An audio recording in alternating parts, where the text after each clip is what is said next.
My bad. I had to look it up and stop the video. But I'm a millennial, believe it or not. But our generation basically was the last generation. So my parents that came right before, in the 50s and 60s, they were kind of the last generation of their time that could really work hard and save and move up the ladder and have these retirements and this and that, which my mother was very genius in that. And that's how they basically moved from the ghetto in Chicago to living a great middle class life. I grew up middle class, right? And it's not usual that you grow up middle class and then you move down. Like, how did I downgrade so much to almost below broke, like a little bit over broke, girl? But I should have at least been middle class or higher. That's how you usually escalate. But everything just shifted in my generation, and it went from just the boom of the internet and things like that. Like, things just completely skyrocketed in our generation, and it went from one way of doing things to another. The generation after me kind of grew up, just like my child and people that are in the same generation of the 2000s. They grew up with internet.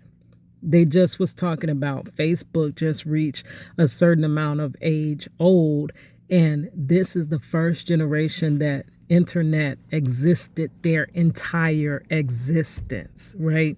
So all they know is social media, which I used to watch Miss Dr. Romney, and she said when Facebook first came out, she was like, oh my gosh, this is literally finna increase narcissism.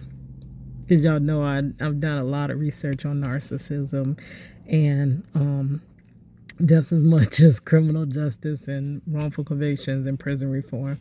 But yes, so though parents have wisdom, they really do, but you got to kind of balance it out with what is inside of you. Like, for real, that rhyme, but I wasn't trying.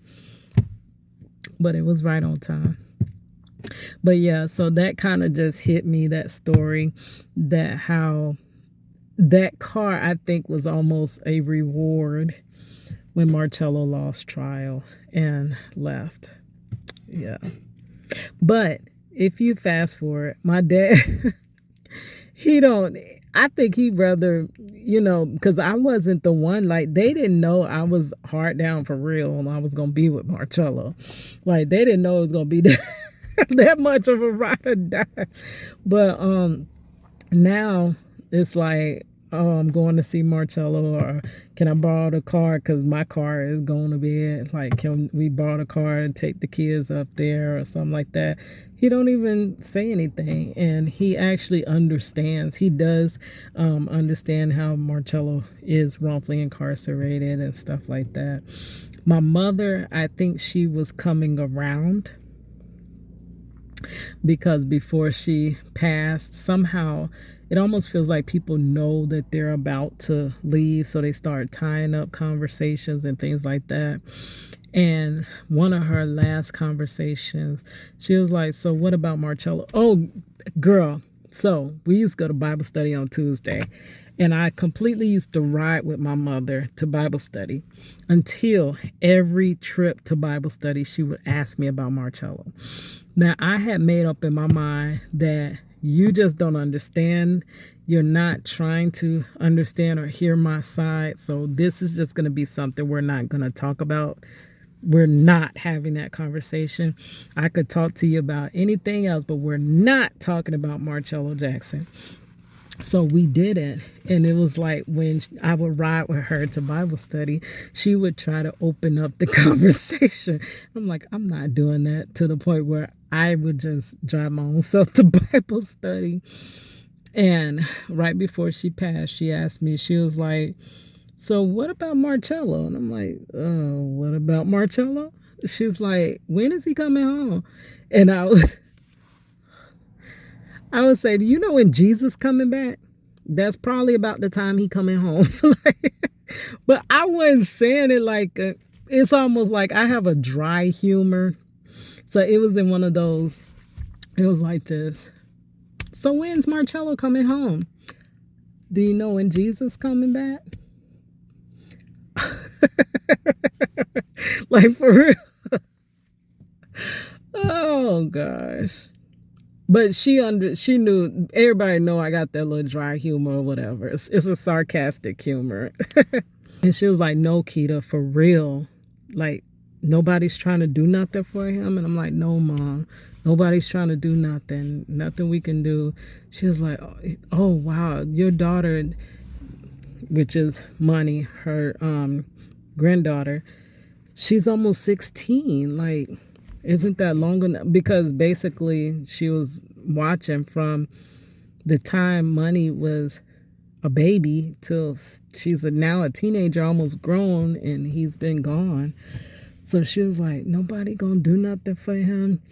And I said, Mom, no, because we were getting into that conversation. I was like, we're not gonna talk about this. And she was like, it's been so long, nobody's gonna do anything. And I was like, no, it's been too long. I honestly stayed too long. Like, I should have been like done with this, because it's not, you know. And she was like, no, Keita, I think you're gonna stay to the end. And that's all she said. You're gonna stay to the end.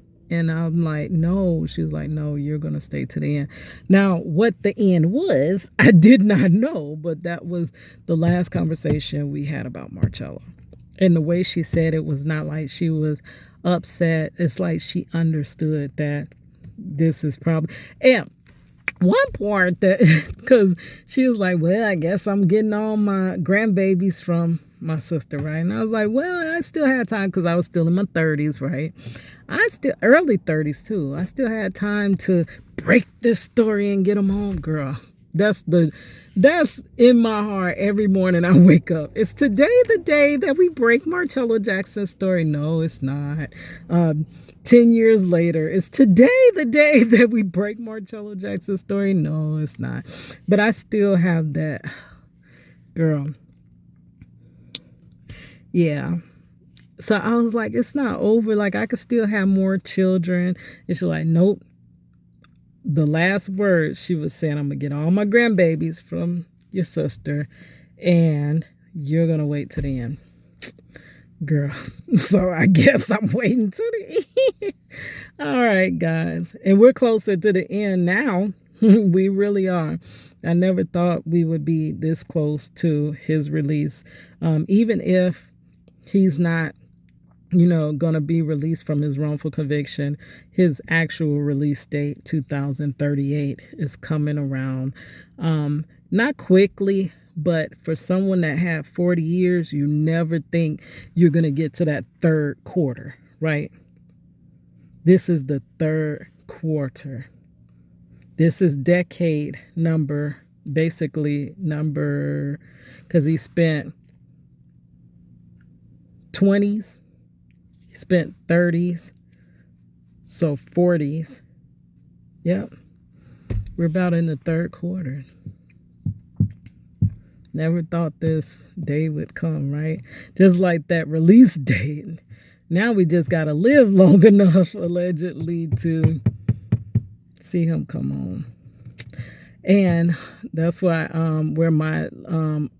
I basically say hoping to see justice in my intro before it all fades to black, because I do have a rare eye disease called keratoconus, where this eye over here, but both of them are keratoconic, but that eye is gone.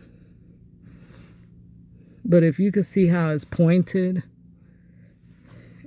it's like a boiled egg is squeezing and it's busting to the point where it's going to rupture, and then I will need a cornea transplant.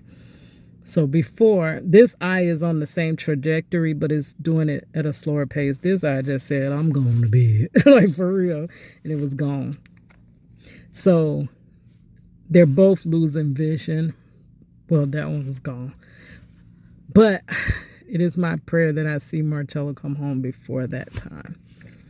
Right. All right, guys. It's your girl Cadillac.